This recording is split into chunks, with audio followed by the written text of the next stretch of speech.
Hola, me llamo Esquilar. El cuerpo de mi padre ni siquiera había llegado al horno del crematorio cuando mi hermano ya estaba midiendo el pasillo para colocar un nuevo tapete. El aire en la oficina del señor Torne sabía a papel viejo y al aroma empalagoso y artificial de menta. Partículas de polvo danzaban en los rayos de luz que atravesaban las pesadas cortinas de terciopelo. Mi hermano, Leo, estaba sentado en el sillón de cuero como un rey esperando su corona. Llevaba un traje azul marino que costaba más que mi coche, y sus dedos marcaban un ritmo impaciente sobre el reposabrazos de caoba. A su lado, la tía Marta se inclinaba hacia él, su perfume formando una nube sofocante de lirios. Le dio una palmadita en la mano a Leo, y sus ojos se desviaron hacia mí con un destello de lástima antes de volver al heredero legítimo. Se trata de administración, dijo Leo, con la voz resonando en los techos altos. Papá conocía la carga de la empresa. Sabía que la casa requería cierta presencia para mantenerse. Esquilar, tú siempre has sido más de espíritu libre. Una minimalista, en realidad. Yo estaba sentada en la dura silla de madera cerca de la puerta. Mis manos descansaban en mi regazo, con los dedos entrelazados.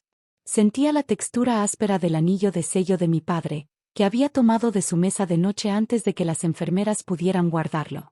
Me quedaba grande incluso en el pulgar. Estoy segura de que Esquilar entiende, añadió Marta, con una sonrisa que no le llegaba a los ojos.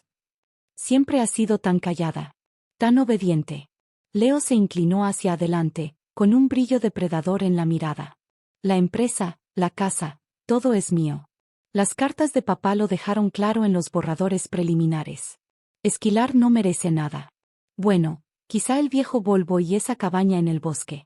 Si es que no se ha podrido ya en la tierra. Los familiares esparcidos por la sala, primos y tíos a quienes no veía desde la última cena navideña forzada, rompieron en un ligero aplauso.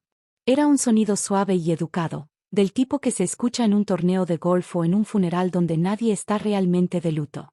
El señor Torne, un hombre cuya piel parecía pergamino arrugado, se aclaró la garganta.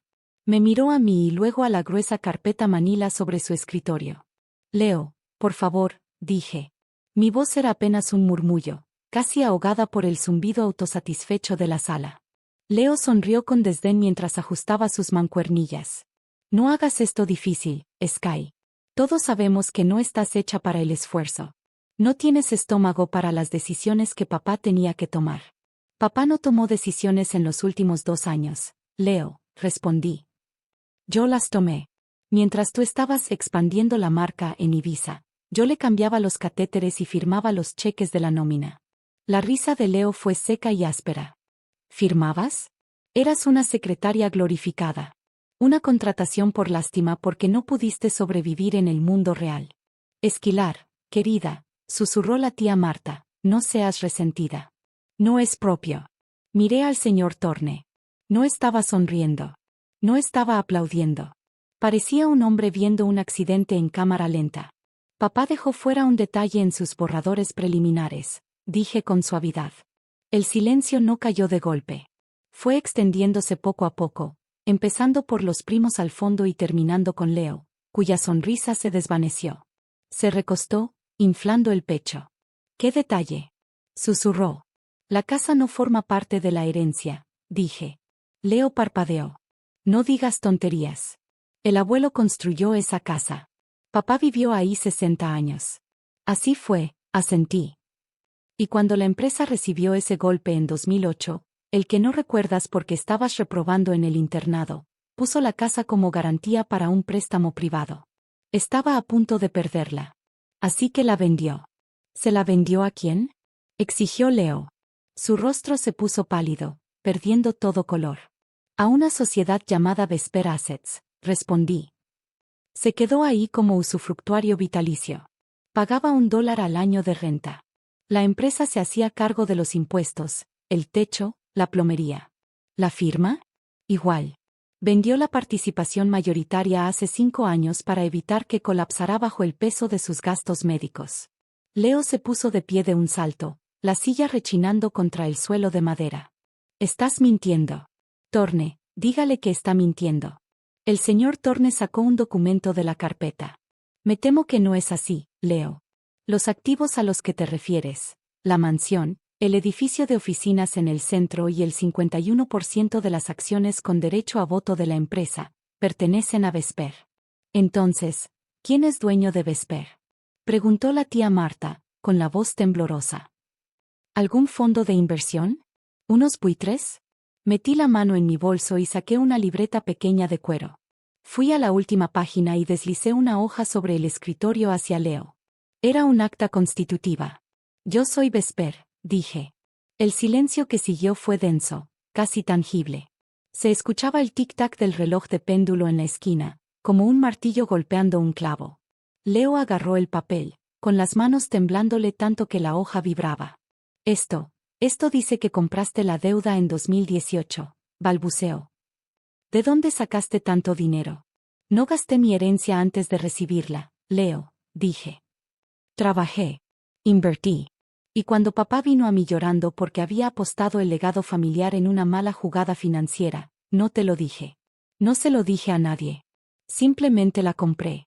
Salvé su reputación. Salvé tu estilo de vida. Nos dejaste creer, empezó Marta, con el rostro enrojecido. Nos dejaste pensar que él seguía al mando. Así lo quiso él, respondí. Y lo respeté lo suficiente como para permitirle conservar su dignidad. Pero no tengo ese mismo respeto por ustedes. Leo lanzó el papel de vuelta sobre el escritorio. Esto no se va a sostener. Influencia indebida. Manipulaste a un hombre moribundo.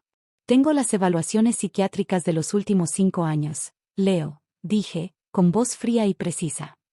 Papá estaba en pleno uso de sus facultades hasta las últimas 6 semanas. Todos los contratos fueron firmados, atestiguados y notarizados por la firma del señor Torne. No tomé nada. Lo compré. A valor de mercado. Leo dio un paso hacia mí, proyectando su sombra sobre mi silla. Vas a devolverlo. Iremos a juicio. Te voy a destruir. ¿Con qué dinero? Pregunté. La herencia está vacía, Leo. Está el Volvo, la cabaña y unos $40,000 en una cuenta corriente que apenas cubrirán los gastos del funeral y los honorarios de Torne. No tienes salario, porque estoy rescindiendo tu puesto en la empresa con efecto inmediato. Leo abrió la boca, pero no salió ningún sonido. Parecía un pez boqueando fuera del agua. ¿Me estás despidiendo? Logró decir al fin, jadeando. Yo soy la cara de la empresa. Eres el pasivo de la empresa, lo corregí. Tus gastos de viaje del último año han sido señalados por los auditores. Has estado cargándole a la empresa tu departamento en la ciudad y ese barco que tienes en los Hamptons. Como soy la accionista mayoritaria, he decidido tomar una dirección distinta. Una más, austera. La tía Marta se dejó caer en la silla. Esquilar, es tu hermano. Lo es, respondí. Y acaba de pasar 30 minutos diciéndome que no merezco nada mientras ustedes aplaudían. Iban a dejarme salir de aquí con un coche viejo y una choza en ruinas. Iban a verme luchar y luego reírse con champaña en el comedor de una casa que ya me pertenece. Me puse de pie. Me sentía más alta de lo que me había sentido en años. El peso que había estado presionando mi pecho desde niña, esa sensación de ser la menos, la callada, la que quedaba en segundo plano, había desaparecido. Leo, tienes hasta el domingo para desalojar la casa, dije. Ya contraté a una empresa administradora para supervisar la transición. No te lleves la plata. Tengo inventario. ¿El domingo? Gritó Leo. Esos son 4 días. 3, en realidad, respondí, mirando mi reloj. Te sugiero que empieces a empacar en lugar de gritar. Es más productivo. Me volví hacia el señor Torne. ¿Hay algo más, Arthur? El viejo abogado me miró con algo parecido a una sonrisa. No, señorita Vance. Todo está en orden. Enviaré los avisos finales a los demás accionistas al cierre de la jornada. Gracias.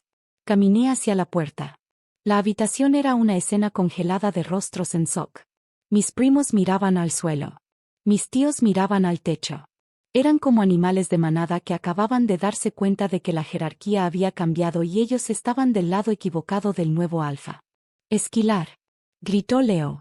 Me detuve con la mano sobre la perilla del latón. El metal estaba frío contra mi palma. ¿Qué? Eres un monstruo, escupió. Papá odiaría esto. Odiaría en lo que te has convertido. Me giré hacia él. No sentía enojo. Sentía una extraña paz, distante. Papá sabía exactamente lo que estaba haciendo, Leo. Él fue quien sugirió que mantuviera la propiedad en privado. Me dijo, Leo es un consumidor, Esquilar. Tú eres una constructora. Dale la corona y la fundirá por oro. Dale la espada y se cortará. Dásela a quien conoce su valor. Abrí la puerta. El pasillo estaba iluminado, la luz del sol reflejándose en los pisos de mármol blanco del vestíbulo. No soy un monstruo, Leo, dije. Soy la huella. Hay una diferencia. Salí, el sonido de mis tacones firme y rítmico sobre la piedra. No miré atrás. Salí al aire húmedo de la ciudad y respiré hondo. Sabía a humo, a asfalto caliente y a libertad. Pasé la tarde en un pequeño café a 3 cuadras. Pedí un sándwich que no terminé y observé a la gente pasar. Mi teléfono vibraba sin parar.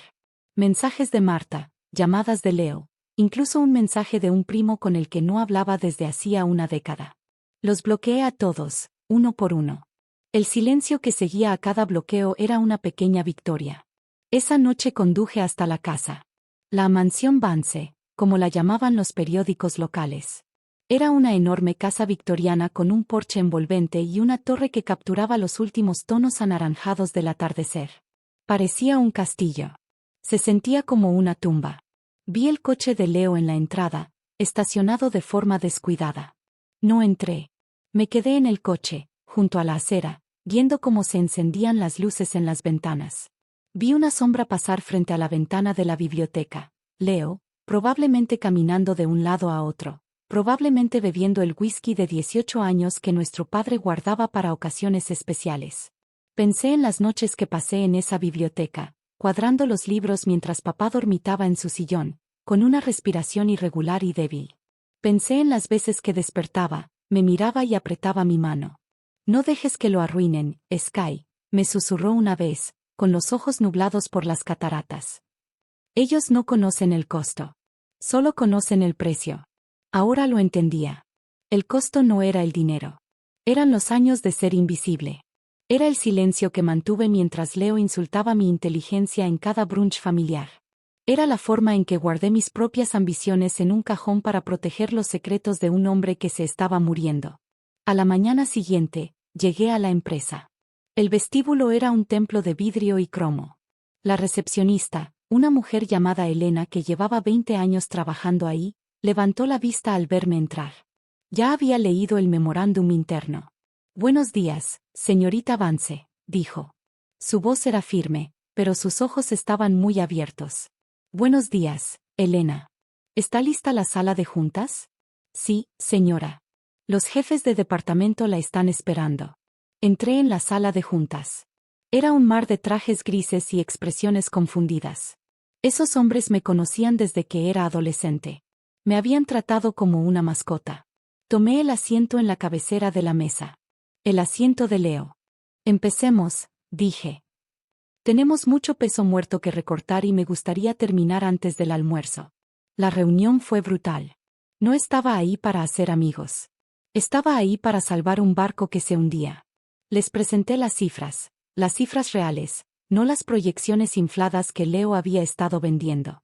Les mostré el desfalco. Les mostré el camino hacia la solvencia. Cuando terminé, la sala estaba en silencio. Nadie aplaudió. Nadie celebró. Solo me miraban con un nuevo tipo de temor, más agudo. ¿Alguna pregunta? Pregunté. Un hombre llamado Henderson, jefe del área de litigios, se aclaró la garganta. ¿Y Leo? Él, bueno, ha sido la cara de las relaciones con clientes de la firma durante mucho tiempo. Leo ya no está asociado con esta firma, respondí. Sus clientes eran en su mayoría compañeros de copas y de golf. Ya me puse en contacto con las cuentas principales. Están aliviados de tratar con alguien que sabe leer un balance. Me puse de pie. Henderson, quiero los acuerdos de confidencialidad listos para el personal a las 3.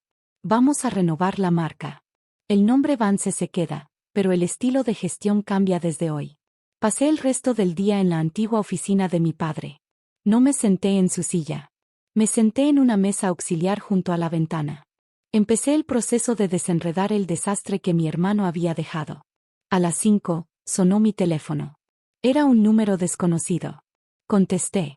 ¿Crees que ganaste? La voz de Leo chisporroteó al otro lado de la línea. Sonaba borracho. ¿Crees que eres tan inteligente? Pero estás sola, Esquilar. Quemaste todos los puentes. Marta no quiere hablar contigo. La familia te odia. No me odian, Leo, dije, mirando el horizonte de la ciudad. Me tienen miedo. Hay una diferencia. Y en cuanto a estar sola, he estado sola en esta familia desde que tenía 10 años. La única diferencia es que ahora tengo la escritura de la casa en la que estoy sola. No me voy a ir, Siseo.